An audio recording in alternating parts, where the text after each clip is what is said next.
నమస్తే రైతు సోదరులందరికీ నమస్కారం అండి. మీరు చూస్తున్నారు అర్జున్ బ్లాగ్స్ అనే యూట్యూబ్ ఛానల్. ఈరోజు తారీఖు చూసుకున్నట్లయితే ముఖ్యంగా 29వ తారీఖు 8వ నెల 2026వ సంవత్సరం. ఈరోజు వచ్చేపటికి మనకి తుంగభద్ర డ్యామ్ అప్డేట్ గురించి అయితే తెలుసుకుందాము. ఇక్కడ వచ్చేసి 11,626 క్యూసెక్లు మాత్రమే రావడం జరిగింది. అంటే దరిదాపు 1 టీఎంసీ మాత్రమే. అది కూడా మళ్ళీ కిందకైతే వదలడం జరిగింది. అది ఎంత వదలనేది ముఖ్యంగా చూసుకుందాం. మన వీడియో వరకు నచ్చింటే లైక్ చేయండి, సబ్స్క్రైబ్ చేయండి. ఇంకా ఎడదండి కాలువ అంటే ఎల్బిఎల్ఎల్సికి వచ్చేసి 4,066 క్యూసెక్లు మాత్రమే వదలడం జరిగింది. అలాగే ఆర్బిహెచ్ఎల్సికి అంటే బల్లదండి మలై కాలువకు వచ్చేసి 29 అంటే 2,928 క్యూసెక్స్ మాత్రమే వదలడం జరిగింది. అలాగే బలదండి కలమల కాలువకు వచ్చేసి అంటే ఆర్బిఎల్ఎల్సికి అయితే కింద చూసుకున్నట్లయితే అంటే రైట్ బ్యాంక్ ఎల్ఎల్సికి 1,647 క్యూసెక్లు మాత్రమే వదలడం జరిగింది. అలాగే రాయబసవన్న కాలువ నుంచి అయితే గిన మనకి బయటకి అయితే వదలడం జరిగింది. రాయబసవన్న కాలువ అంటే రైట్ బ్యాంక్ కెనాల్కి అయితే గిన 180 క్యూసెక్స్ అయితే గిన ఎత్తడం జరిగింది. అలాగే నది నుంచి అయితే గిన 50 క్యూసెక్స్ మాత్రమే కిందకి వదలడం జరిగింది.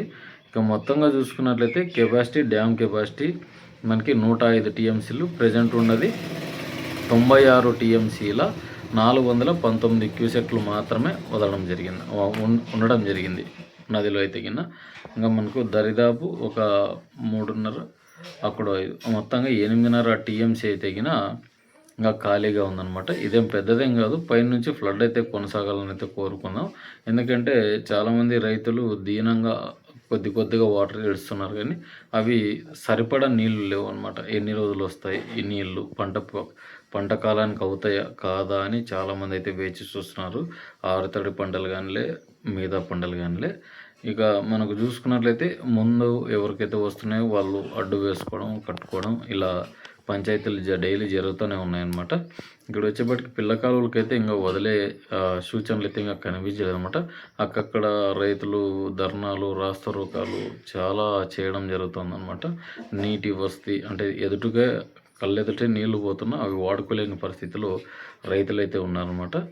రైతాంగం చాలా అగమ్యగోచరంగా తయారవుతుందేమో ఈ సంవత్సరం అయితే కన్నా. ఈ ఎల్నినో సూపర్ ఎల్నినో ప్రభావం వల్ల ఉన్న నీటిని కూడా తాగునీటి అవసరాలకు మాత్రమే వాడుకోవాలని అయితే ప్రభుత్వాలు, అధికారులు చాలా కొత్తగా చెప్తున్నారు అనమాట. చాటింపులు వేస్తున్నారు అనమాట.